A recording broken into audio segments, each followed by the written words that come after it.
जय हिंद दोस्तों, स्वागत है आप सभी का एक बार फिर से BK study corner YouTube channel में। आइए मेरे भाई, आप सभी बिहार पुलिस कांस्टेबल की जो तैयारी करने वाले स्टूडेंट हैं, आप सभी के लिए लेकर आ गए हैं आपका नया भर्ती वाला प्रैक्टिस सेट। यानी कि ये 2026 में जो 22,000 प्लस पद पर जो वैकेंसी आने वाली है।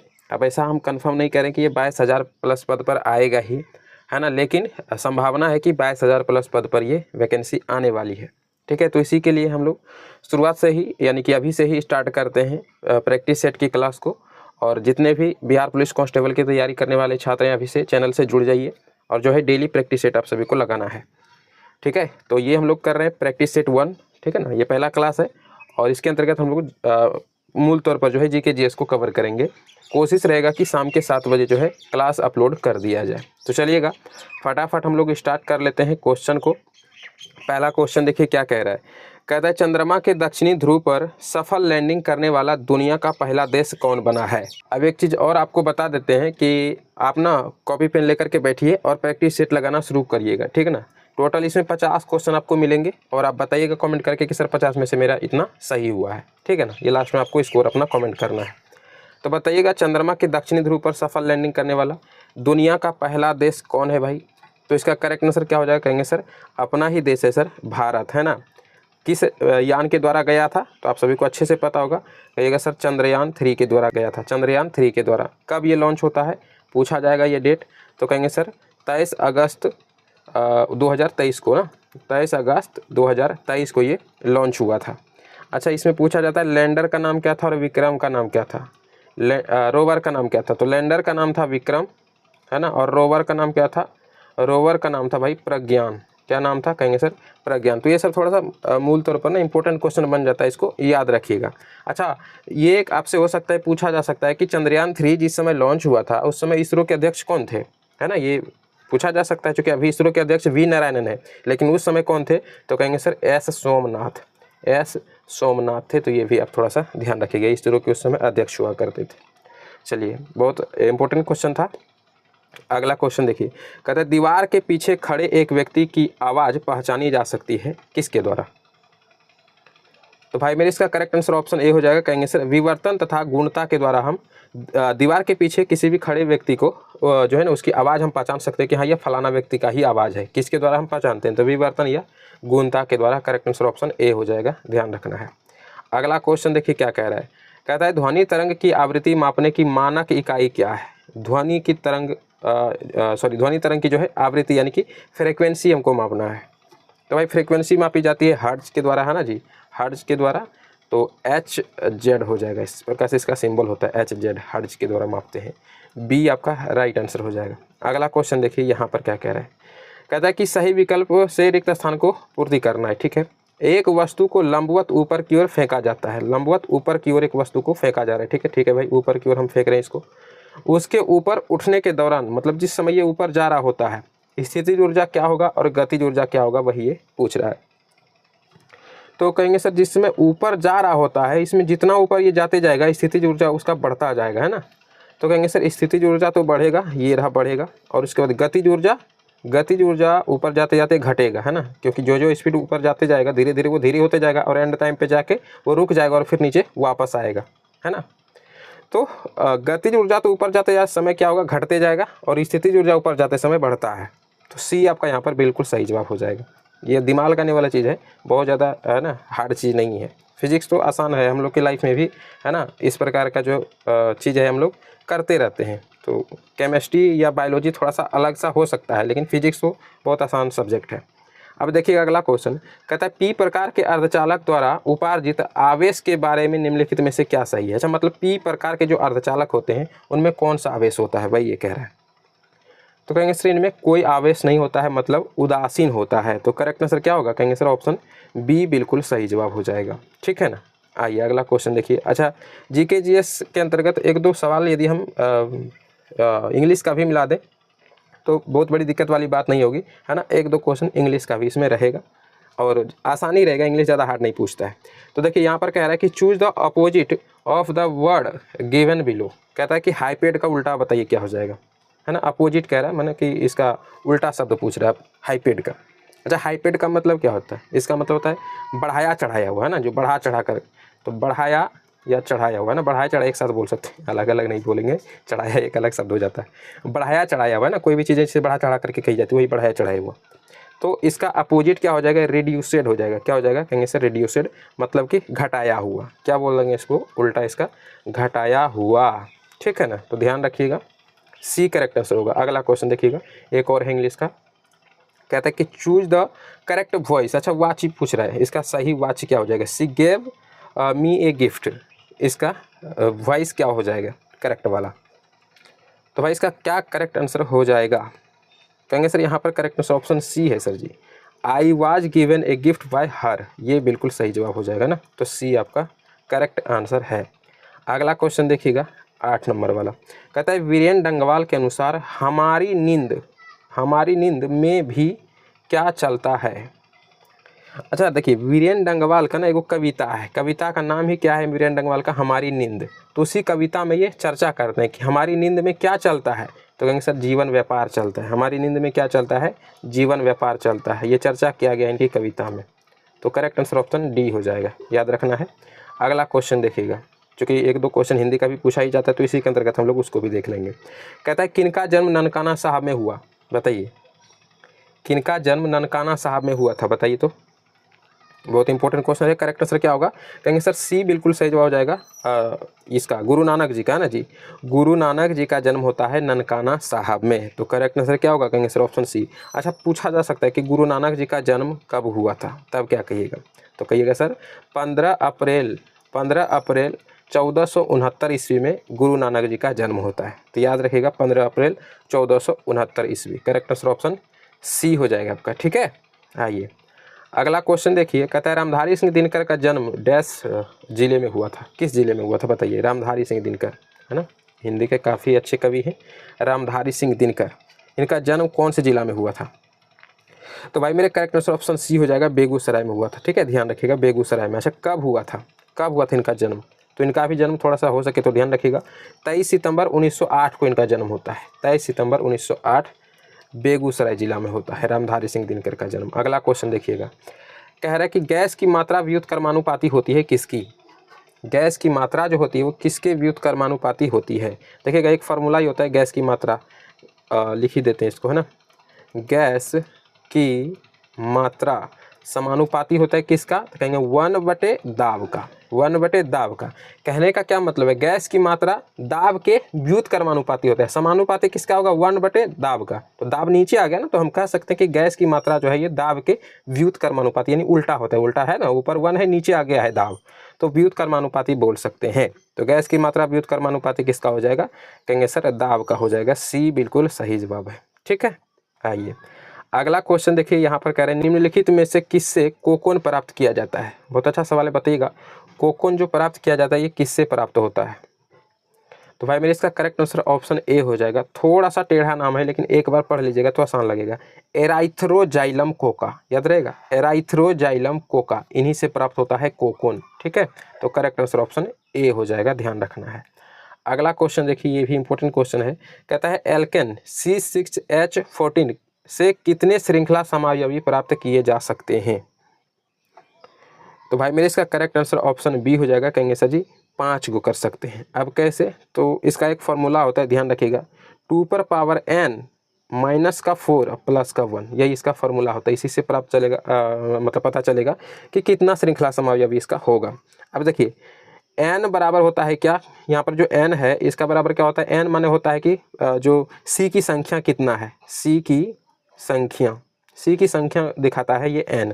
अब देखिए C6H14 में c की संख्या क्या गो है, कहिएगा सर जी 6 गो है, तो बस वही यहाँ पर रखना होता है। 2 है, पावर में n है, n के जगह पे हम लोग क्या रखेंगे 6 रखेंगे, -4 है और सर प्लस नीचे 1 है। 6 में से 4 यदि घट जाएगा तो पावर के रूप में सिर्फ कितना रह जाएगा, कहेंगे सर जी 2 और +1 नीचे है। 2 दूना कितना हो जाएगा, स्क्वायर है, तो कहेंगे सर 4 और +1 कितना हो जाएगा 5, है ना जी, 4 1 कितना हो गया 5। तो कह तो रहा है कि कितने श्रृंखला समावयवी संभव है, तो कहेंगे सर 5 है। इस प्रकार से आप निकाल सकते हैं, तो बी करेक्ट आंसर आपका यहाँ पर होने वाला है। चलिए अगला क्वेश्चन देख लेते हैं, यहाँ पर क्या कह रहा है, कहता है वैद्युत अपघटनी परिष्करण का उपयोग निम्न में से किन धातुओं के शुद्धिकरण हेतु किया जाता है, बताइए। वैद्युत अपघटनी परिष्करण का उपयोग किन धातुओं का शुद्धिकरण यदि हमें करना होगा तो इस नियम का हम इस्तेमाल करेंगे, वैद्युत अपघटनी परिष्करण। तो देखिए इसका करेक्ट आंसर ऑप्शन ए हो जाएगा। ध्यान रखिएगा, कॉपर और जिंक के लिए इस प्रक्रिया को अपनाया जाता है। यदि कॉपर और जिंक के अयस्क को हमें शुद्ध करना है ना, तो वैद्युत अपघटनी परिष्करण नियम हम अपनाएंगे। ए आपका करेक्ट आंसर हो जाएगा, ठीक है ना। चलिए अगला क्वेश्चन देखिए, यहाँ पर कह रहा है कि निम्न में से किसकी आकृति पिरामिडीय होती है। पिरामिडीय आकृति इनमें से किसका होगा? तो ध्यान रखिएगा BF3 का होता है पिरामिडीय आकृति। कैसे सर? तो यहाँ पर आता है, इसका सिंबल कुछ इस प्रकार से बनता है, यहाँ पर F आ जाएगा, यहाँ पर F आ जाएगा और फिर ऊपर यहाँ पर भी F आ जाएगा।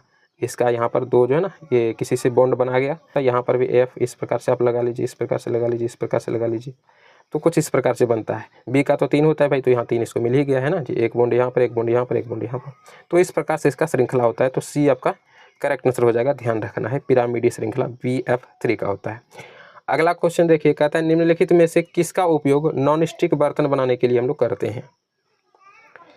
नॉन स्टिक बर्तन बनाने के लिए किसका इस्तेमाल किया जाता है? तो ध्यान रखिएगा, पॉलीटेट्राफ्लोरोएथिलीन का उपयोग किया जाता है। पॉलीटेट्राफ्लोरोएथिलीन का उपयोग करते हैं नॉन स्टिक बर्तन बनाने में। तो सी आपका करेक्ट आंसर हो जाएगा। शब्द ध्यान रखिएगा। अगला क्वेश्चन देखिए, यहाँ पर क्या पूछ रहा है आपसे, कहता है किसने अपनी आवर्त तालिका में अंतरालों के आधार पर अभी कुछ और खोजे जाने वाले तत्वों के अस्तित्व की भविष्यवाणी की। मतलब वो कौन थे जो आवर्त तालिका जब उसने बनाया तो ये पता है उसने मतलब कुछ स्थान को खाली भी रखा था। उनका कहना ये था कि आगे और भी तत्व खोजे जा सकते हैं जो कि इसमें आकर के हम लोग भरेंगे। तो ये किसका कहना था, है ना, भविष्यवाणी किया था। तो भाई मेरे मेंडलीफ हो जाएगा करेक्ट आंसर, है ना। कहेंगे सर ऑप्शन सी बिल्कुल सर यहाँ पर सही है। अच्छा, मेंडलीफ के समय ज्ञात तत्वों की संख्या कितनी थी? ये बहुत अच्छा क्वेश्चन पूछा जाता है एग्जाम में। जब मेंडलीफ साहब अपना आवर्त सारणी का निर्माण किया था उस समय उसके पास कितना तत्व टोटली मौजूद था? तो ध्यान रखिएगा, उस समय टोटल 63 तत्व थे। अभी तो 118 हो गए ना, उसमें सिर्फ 63 हुआ करते थे। समझ रहे ना। तो ये भी अब थोड़ा सा इंपॉर्टेंट है, ध्यान रखिएगा। मेंडलीफ के समय ज्ञात तत्वों की संख्या 63 थी। ठीक, आइए अगला क्वेश्चन देखिए, ये है मिलान करने वाला। इसको थोड़ा छोटा हम लोग कर लेते हैं ना जी, देखिएगा। चलिए, इससे छोटा तो नहीं होगा। देख लीजिए। अच्छा, क्या कहता है, कहता है कॉलम ए में दिए गए जो है कि मतों होगा, मदों नहीं मतों, है ना, मतों को कॉलम 2 में दिए गए प्रक्षेपण के प्रकारों से सम्मिलित कीजिए। ठीक है जी, कॉलम ए और कॉलम 2 दे रखा है। अब देखिए, कह रहा है यहाँ पर मक्खन है, यहाँ प्यूमिस पत्थर है, यहाँ दूध है और यहाँ पर पेंट है। किससे कौन सा मिलान होगा ये बताइए। तो भाई मेरे इसका करेक्ट आंसर क्या हो जाएगा? कहेंगे सर जी देखिए, जो मक्खन है ना, ये द्रव का ठोस में परिक्षेपण कहलाता है। मक्खन जो है द्रव का ठोस में परिक्षेपण, तो ये वाला मिल जाएगा इसमें, है ना। और यहाँ पर बी जो है देखिए प्यूमिस पत्थर, प्यूमिस पत्थर जो है मेरे भाई ये गैस का ठोस में परिक्षेपण कहलाता है। प्यूमिस पत्थर गैस का ठोस में परिक्षेपण। दूध जो है ये क्या हो जाएगा? कहेंगे सर जी ये द्रव का द्रव में परिक्षेपण। दूध क्या होता है? द्रव का द्रव में परिक्षेपण। और ये जो पेंट है ये बच गया क्या? कहेंगे सर जी ठोस का द्रव में परिक्षेपण। पेंट क्या हो जाएगा? ठोस का द्रव में परिक्षेपण। तो करेक्ट आंसर कौन सा हो जाएगा? ए का हो गया 4, ए का हो गया 4 और बी का हो गया 3। ए का 4, बी का 3 देखिए यहाँ पर मिल रहा है। और उसके बाद दूध यानी कि सी का हो जाएगा 1, है ना, दूध वाला सी का 1 हो जाएगा और पेंट का हो जाएगा 2, ये 2, यही वाला आंसर हो जाएगा। कहेंगे सर ऑप्शन ए बिल्कुल सही जवाब हो जाएगा। ठीक है ना। तो ध्यान रखना, इसको भी इस प्रकार से मिलान करने वाला आता है। दरोगा में तो बहुत ज़्यादा पूछा जाता है इस प्रकार से मिलान करने वाला। चलिए देखिएगा, अगला क्वेश्चन कह रहा है, कहता है पेप्टाइडोग्लाइन उपस्थित होता है इनमें किस में? बताइए, पेप्टाइडोग्लाइन किस में उपस्थित होता है? तो भाई मेरे ध्यान रखिएगा, ऑप्शन सी आपका करेक्ट आंसर हो जाएगा। कहेंगे सर बहुत से जीवाणुओं की जो कोशिका भित्ति होती है ना, उसमें उपस्थित होता है पेप्टाइडोग्लाइन। ठीक है ना, ध्यान रखिएगा, करेक्ट आंसर ऑप्शन सी हो जाएगा आपका। अगला क्वेश्चन देखिए, यहाँ पर कह रहा है इनमें कौन आहार संतुलित यानी कि बैलेंस्ड डाइट न होने के कारण होने वाला रोग है? मतलब जब आप संतुलित मात्रा में भोजन नहीं करते हैं तो कौन सा रोग हो जाता है? तो भाई मेरे उसका नाम है हीनता जनित रोग। क्या हो जाएगा? कहेंगे सर उसको हम लोग बोलेंगे हीनता जनित रोग। करेक्ट आंसर ऑप्शन ए हो जाएगा। अच्छा, यहाँ पर देखिए पायरिया, पायरिया में क्या होता है? मसूड़े से ब्लड वगैरह आने लगता है ना, पायरिया तो आम बात है, आप सभी को पता ही होगा। अच्छा, मुंह का कैंसर, कैंसर में क्या होता है? कहेंगे सर कैंसर में ना कोशिका को जितना बढ़ने का होता है, कोशिका एक असामान्य मात्रा में उसकी वृद्धि होने लगती है हमारे शरीर में। हमारी लिमिट मात्रा में होना चाहिए। जैसे डीएनए में ये सब फिक्स होता है कि कितना कोशिका बढ़ना है, जहाँ पर घट गया कोशिका वहाँ पर कितना बढ़ेगा, हमारे डीएनए में ये सब फिक्स होता है। लेकिन जब असामान्य मात्रा में, बहुत ज़रूरत से ज़्यादा मात्रा में यदि कोशिका वृद्धि होने लगे तो उसी को हम लोग कहते हैं कैंसर हो गया, है ना। उसको क्या बोलते हैं? कैंसर हो गया। सवाल एग्जाम में पूछा जाता है कैंसर से रिलेटेड 2 प्रकार से सवाल पूछेगा कि कैंसर का अध्ययन क्या कहलाता है, ये याद रखिएगा। कैंसर का अध्ययन क्या कहलाता है, तो कहेंगे सर उसको हम लोग ओंकोलॉजी के नाम से जानते हैं। बहुत अच्छा क्वेश्चन है, याद रखिएगा कि इस नाम से जानेंगे, कहेंगे सर ओंकोलॉजी। कैंसर के अध्ययन को हम लोग ओंकोलॉजी कहते हैं। और कैंसर के उपचार के लिए किस तत्व का इस्तेमाल किया जाता है, ये बहुत अच्छा से पूछा जाता है। कहेंगे सर कोबाल्ट 60 का उपयोग किया जाता है कैंसर के उपचार के लिए, कोबाल्ट 60। ठीक है, ये वाला, ये दोनों क्वेश्चन आप ध्यान रखिएगा, कैंसर से रिलेटेड खूब ज़्यादा पूछा जाता है एग्जाम में। अच्छा, दमा, दमा क्या होता है, इसका होने का कारण क्या है, तो ये भी थोड़ा सा ध्यान रखिएगा। शब्द थोड़ा सा उटपटांग सा है, लेकिन पूछा जाता है एग्जाम में, इसलिए बताना आपको जरूरी है। एस्परजिलस, एस्परजिलस अधिकतर तो यही पूछा जाता है। एस्परजिलस नामक एक कवक होता है, उसी के कारण दमा बीमारी हो जाता है। एक और है फ्यूगिमेंट्स करके है ना, फ्यूगिमेंट्स, फ्यूगिमेंट्स।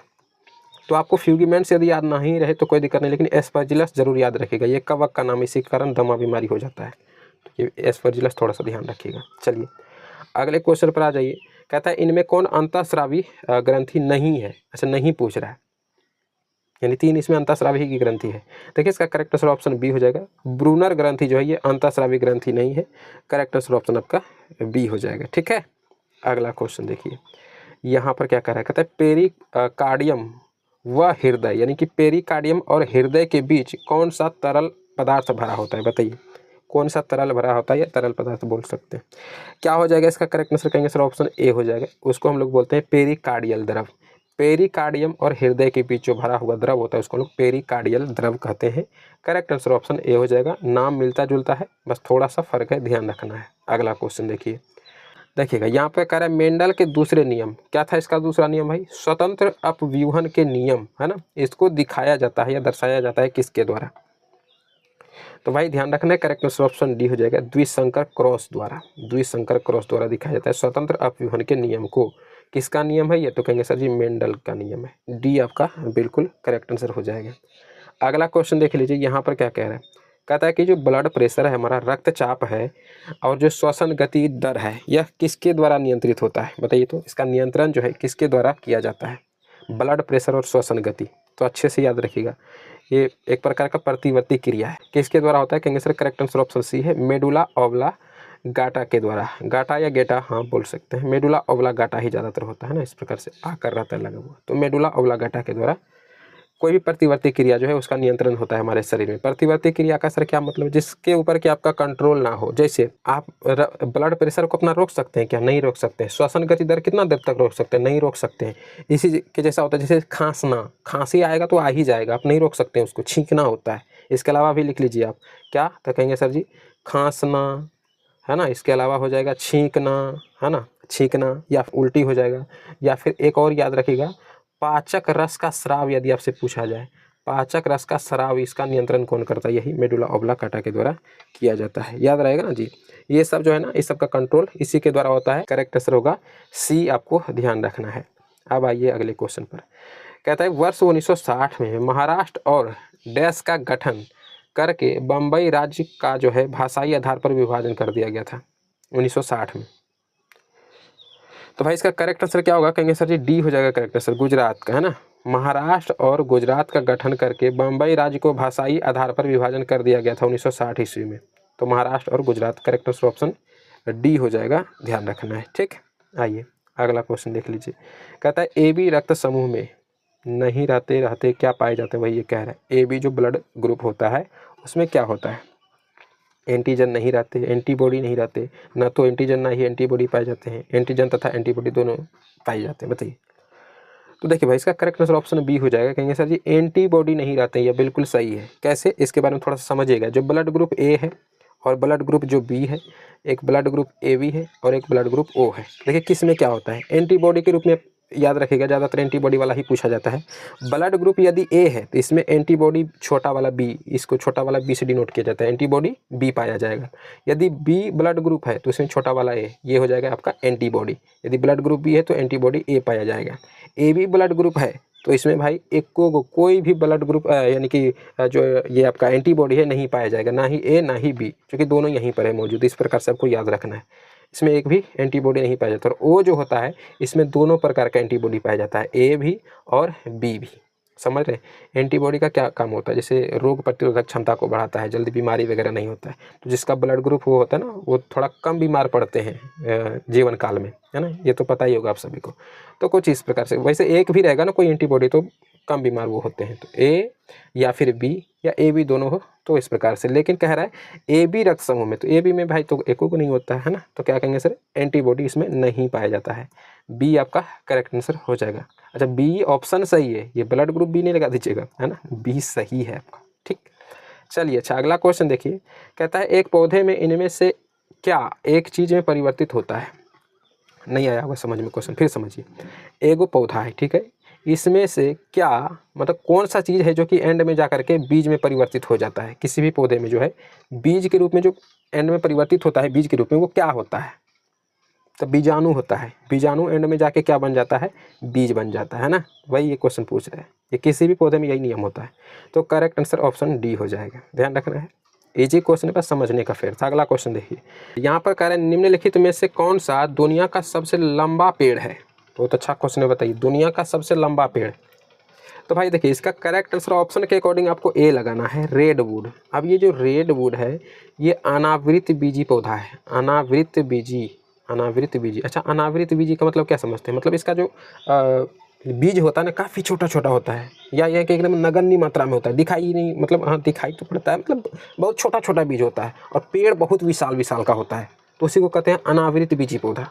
इसी तरह से एक आवृत बीजी भी पौधा होता है जो कि दुनिया का सबसे लंबा पौधा है।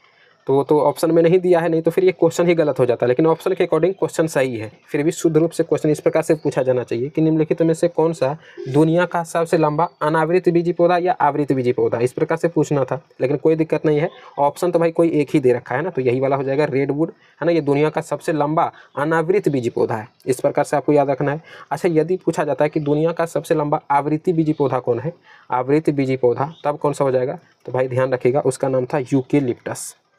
यूकेलिप्टस ऑस्ट्रेलिया का, ये ज़्यादातर ऑस्ट्रेलिया में पाया जाता है, यूकेलिप्टस। ठीक है, नाम भी इसका ऑस्ट्रेलियन यूकेलिप्टस, इस प्रकार से इसका नाम भी है, लेकिन आप सिर्फ यूकेलिप्टस ध्यान रखिए ना, तो आपका काम बन जाएगा। ठीक है ना, ये आवृत्ति बीजी के अंतर्गत आते हैं। चलिएगा अच्छा अगला क्वेश्चन अब देख लेते हैं। कहता है सर्वाधिक सौर ऊर्जा ग्रहण करते हैं इनमें कौन। सूर्य का जो ऊर्जा है सर्वाधिक कौन ग्रहण करता है, दिमाग लगी। जो वृद्धि करती घास, जो धरती पर घास है सबसे ज़्यादा, ये कटे हुए पेड़ या लगे हुए पेड़ या फसलों के खेत, जो खेत में फसल लगे हुए होते हैं। तो भाई इसका करेक्ट आंसर ना ऑप्शन डी हो जाएगा। वैसे तो देखिए कहिएगा सर हर जगह घास सर जरूर पाया जाता है, तो घास सबसे ज़्यादा सौर ऊर्जा ग्रहण करता होगा, लेकिन वो काफ़ी छोटा छोटा होता है ना। लेकिन फसल हमेशा मान के चलिए तो सालों भर लगा ही रहता है खेत में, है ना, तो हम ये कह सकते हैं कि फसल सबसे ज़्यादा सौर ऊर्जा को ग्रहण करते हैं।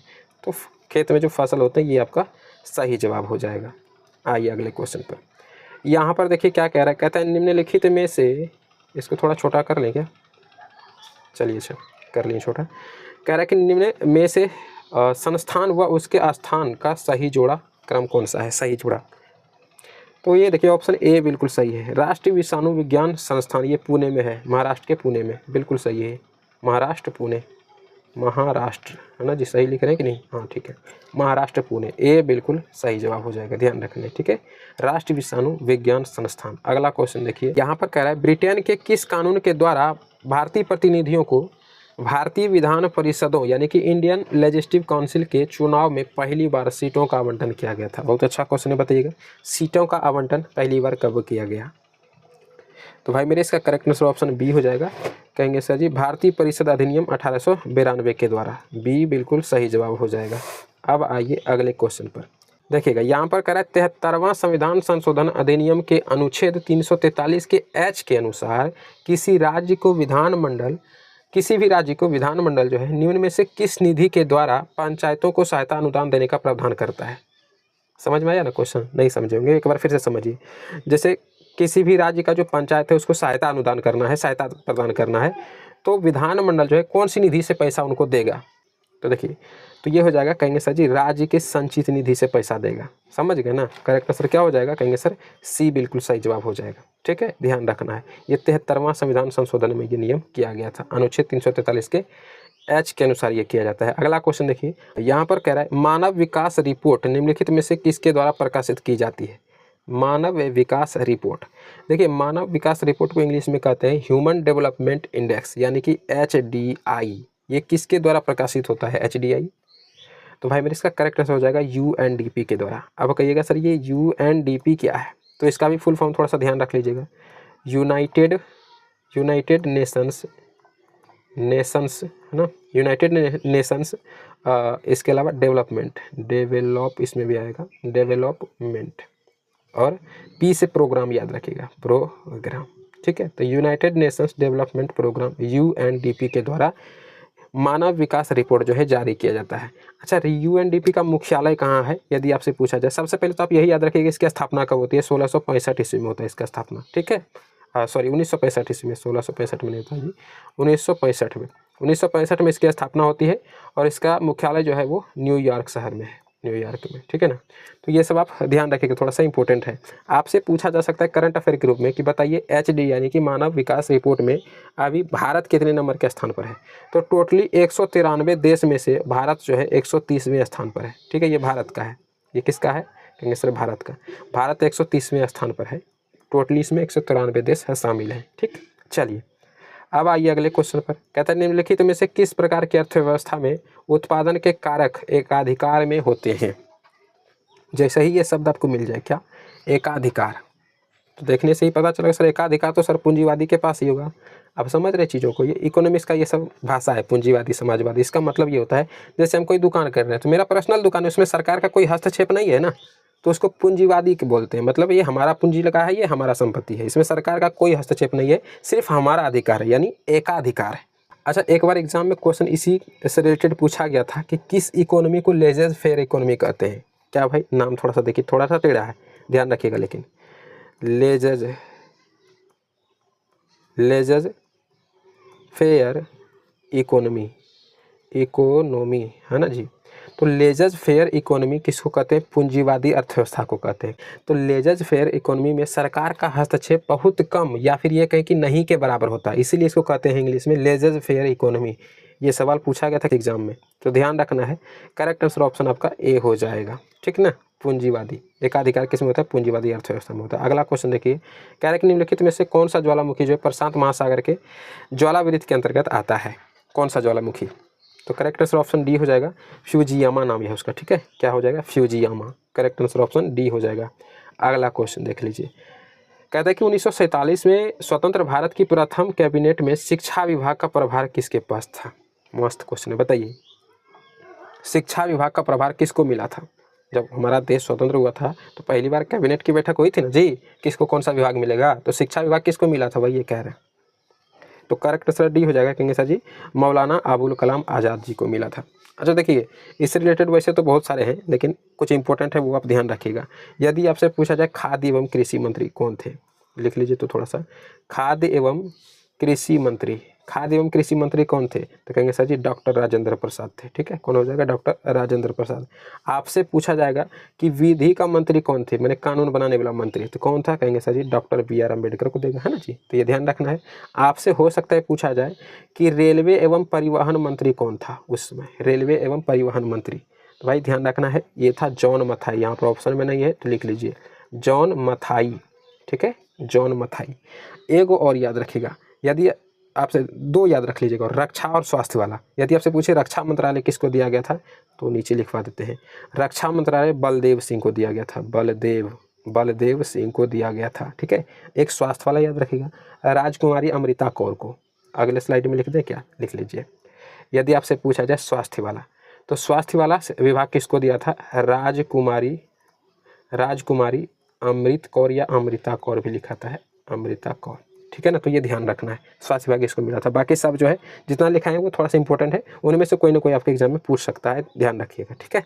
बाकी शिक्षा विभाग मौलाना अबुल कलाम आज़ाद जी को मिला था, ये भी आपको ध्यान रखना है। आ जाइए अगला क्वेश्चन, कहता है कि मंदाकिनी नदी जो है यह कहाँ पर अलकनंदा नदी में जाकर मिल जाती है? यानी आप इस प्रकार से भी सोच सकते हैं कि मंदाकिनी नदी और अलकनंदा नदी जहाँ पर मिलती है उस संगम को किस नाम से जाना जाता है, बताइए। तो सी करेक्टर्स हो जाएगा, उसको हम लोग क्या बोलते हैं? कहेंगे सर जी उसको हम लोग रुद्रप्रयाग के नाम से जानते हैं। जहाँ पर मंदाकिनी नदी और अलकनंदा नदी, हम यहाँ पर पता है मलकनंदा बोल रहे थे अभी, है ना। तो मंदाकिनी और अलकनंदा नदी रुद्रप्रयाग में जाकर मिलता है। सी आपका करेक्ट आंसर हो जाएगा। अब आइए अगला क्वेश्चन देखिए, कहता है कि जब किसी कार्य में आवश्यकता से अधिक लोग लगे रहते हैं, कोई काम है उसमें ज़रूरत से ज़्यादा लोग शामिल हो तो उसे किस नाम से जाना जाता है? ये इकोनॉमिक्स का सवाल है। तो भाई उसको हम लोग किस नाम से जानते हैं? उसी को हम लोग कहते हैं प्रच्छन्न बेरोजगारी। ठीक है, इंग्लिश में आप चाहें तो ये नाम याद रख सकते हैं, जिसमें आवश्यकता से अधिक लोग लगे रहते हैं, प्रच्छन्न बेरोजगारी बोलते हैं। अब आइए अगले क्वेश्चन पर, कह रहा है कि निम्नलिखित में से कौन सी साहित्यिक कृति संध्याकर नंदी द्वारा रचित है? बताइए कौन सा वो साहित्यिक कृति है यानी रचना है जो कि संध्याकर नंदी के द्वारा लिखा गया है? देखिए ये एग्जाम में फंसाने वाला क्वेश्चन है, इसका करेक्ट आंसर ऑप्शन सी हो जाएगा। कहेंगे सर रामचरितम या रामपाल चरित, ये दोनों एक ही बुक के नाम है। सबसे पहले तो आप यही याद रखिएगा, ये दोनों अलग अलग बुक नहीं है, रामचरितम या रामपाल चरित। कहेगा सर जब एक ही बुक है तो दो नाम कहीं रख दिया? देखिए रामचरितम यानी ये जो बुक है इसमें राम के बारे में चर्चा किया गया है, राम का जो कहानी है ना, भगवान राम, उसका भी चर्चा मिलता है। और रामपाल, देखिए यहाँ पर पाल जो आया ना, यानी इसमें पाल वंश के बारे में भी दर्शाया गया है। तो ठीक है, इसलिए इसको एक और नाम दे दिया गया रामपाल चरित। तो रामचरितम या रामपाल चरित किसका रचना है? संध्याकर नंदी जी का रचना है। एक आप यहाँ आपको कन्फ्यूजन है तो नोट में लिख लीजिए, आपसे यदि पूछा जाए रामचरित मानस के रचनाकार कौन है, तब गोस्वामी तुलसीदास हो जाएगा, है ना जी। क्या हो जाएगा? कहेंगे सर गोस्वामी तुलसीदास। तो इस उलझन में नहीं रहना है आपको। रामचरित मानस का रचनाकार कौन है? गोस्वामी तुलसीदास। लेकिन रामचरितम या रामपाल चरित के रचनाकार कौन है? संध्याकर नंदी। याद रहेगा, बहुत इंपॉर्टेंट क्वेश्चन था, फंसाने वाला क्वेश्चन एग्जाम में, ये ध्यान रखना है। Correct answer C. अगला क्वेश्चन देखिए, कहता है ग्रीडा नामक लोक नृत्य में से किस राज्य से संबंधित है? बताइए।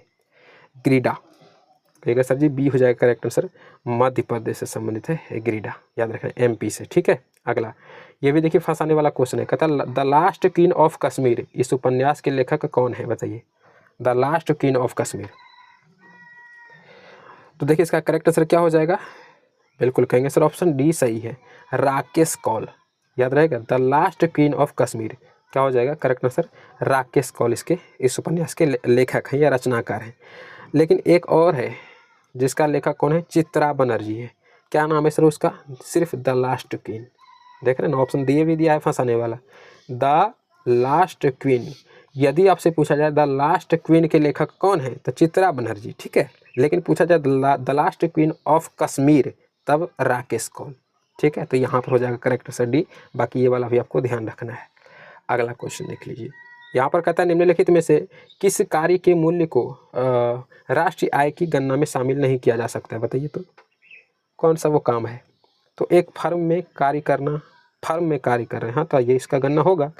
एक नए घर का निर्माण, इसका भी गणना कर सकते हैं भाई। सीमेंट वगैरह ईंट वगैरह हम लोग जोड़ेंगे तो खरीद के लाएंगे तो उसका तो पैसा भाई राष्ट्रीय आय में जाएगा ही ना, तो ये हो सकता है। बाजार में मछली बेचना, भाई कोई भी छोटा व्यापार कर रहे हैं तो उसका गणना जो है कि राष्ट्रीय आय में होगा ही होगा। गृहिणी का काम, हाँ ये हो सकता है, इसको हम बोल सकते हैं ना। तो ऑप्शन के अकॉर्डिंग डी बिल्कुल सही है कि गृहिणी का जो काम है उसको हम लोग राष्ट्रीय आय के रूप में गणना नहीं करते हैं, तो डी बिल्कुल सही जवाब हो जाएगा। चलिए अगला क्वेश्चन देख लीजिए, क्या कहता है बुरही दिहिंग, है ना जी। तो ये कह रहा है कि निम्नलिखित में से किस नदी की सहायक नदी, एक नदी का नाम है बुरही दिहिंग, ये कौन सी नदी की सहायक नदी है?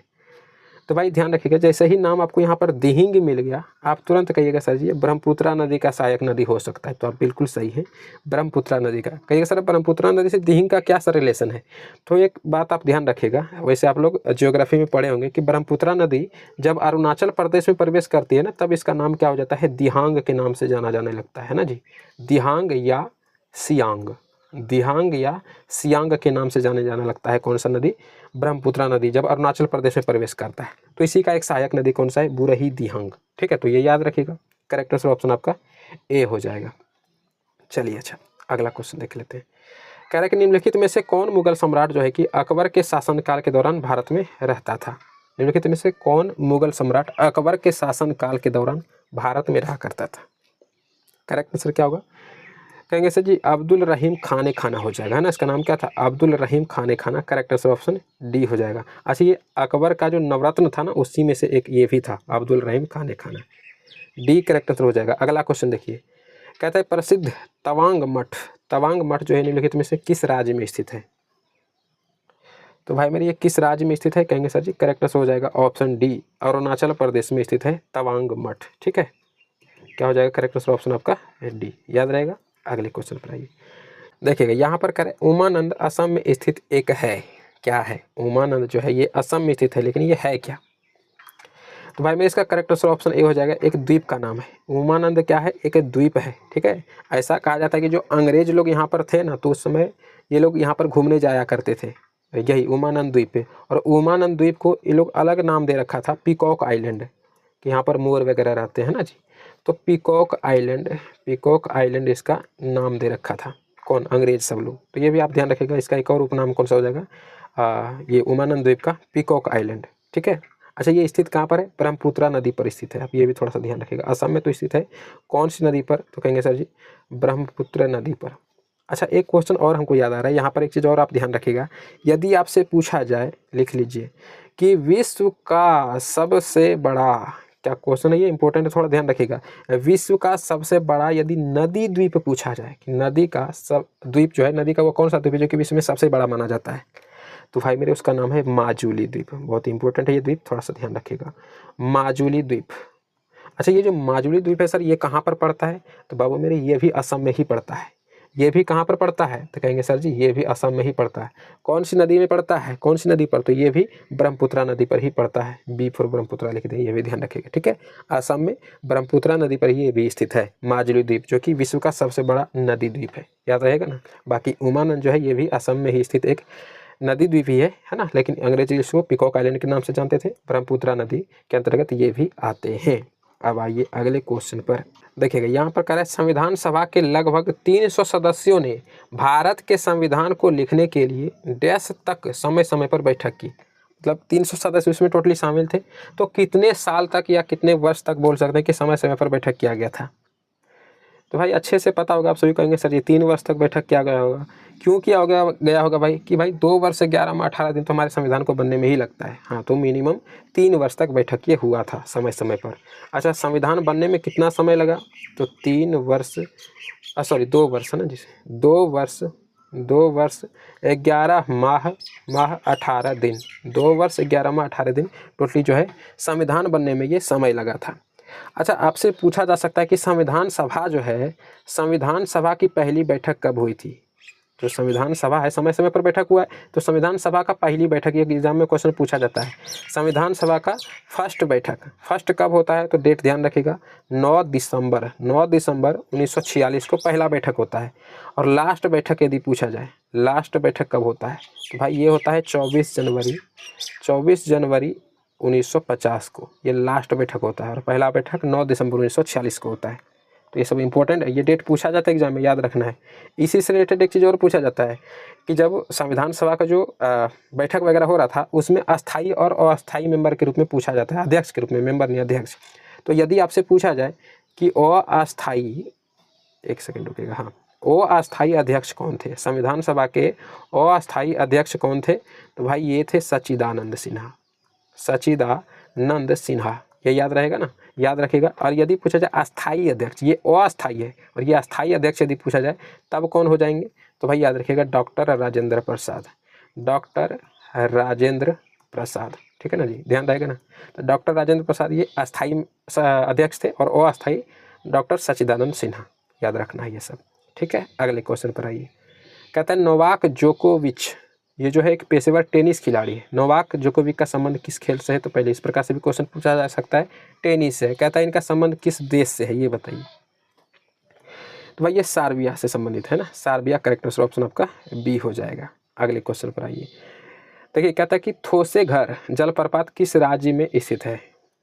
थोसेघर जलप्रपात, करेक्ट आंसर क्या हो जाएगा? कहेंगे सर जी महाराष्ट्र में स्थित है, तो सी बिल्कुल सही जवाब हो जाएगा। अच्छा, एक लास्ट क्वेश्चन अब बच गया, तो इसका ही जवाब सभी लोग दे ही दीजिए। कहता है कि वेद ऋषि कपिल इनका संबंध भारतीय दर्शन के कौन से संप्रदाय से था? तो भाई मेरे ध्यान रखिएगा, कपिल का संबंध किससे था? सांख्य दर्शन से, याद रहेगा ना, सांख्य दर्शन से था। तो करेक्ट आंसर ऑप्शन आपका सी हो जाएगा। तो अब आप सभी का क्लास एंड हो गया। कैसा लगा क्लास कमेंट करके बताइएगा। साथ ही आप ये भी बताइएगा कि 50 में से आपका कितना जो है कि स्कोर हुआ, 50 में से आप कितना सही कर पाए हैं। और हाँ, डेली ये क्लास आप सभी को शाम के 7 बजे कोशिश रहेगा कि शाम के 7 से 8 के बीच आपको उपलब्ध करा दिया जाए। इसी बीके स्टडी कॉर्नर चैनल पर सारा क्लास आएगा। तो सब्सक्राइब करके बेल नोटिफिकेशन को जो है ऑल पर सेट रखना है।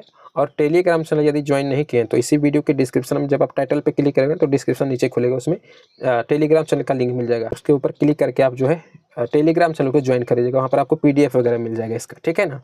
और हाँ, एक चीज़ और बता देते हैं, इसका एक प्लेलिस्ट भी बना देंगे हम। तो प्लेलिस्ट का भी लिंक उसी वीडियो की डिस्क्रिप्शन में डाल देंगे। यदि आपको पिछला क्लास, जैसे आप हो सकता है 8वां 9वां या 10वां प्रैक्टिस सेट आप लोग देख रहे हैं, पिछला क्लास देखना है, या इससे रिलेटेड, इस बैच से रिलेटेड जितना भी क्लास वगैरह आएगा उसी प्लेलिस्ट में ऐड कर दिया जाएगा। तो उस प्लेलिस्ट को भी आप सेव करके रख लीजिएगा। उस प्लेलिस्ट का लिंक भी इसी वीडियो के डिस्क्रिप्शन में आप सभी को मिल जाएगा। तो मिलते हैं आपसे बहुत जल्द अगले क्लास में, तब तक के लिए जय हिंद।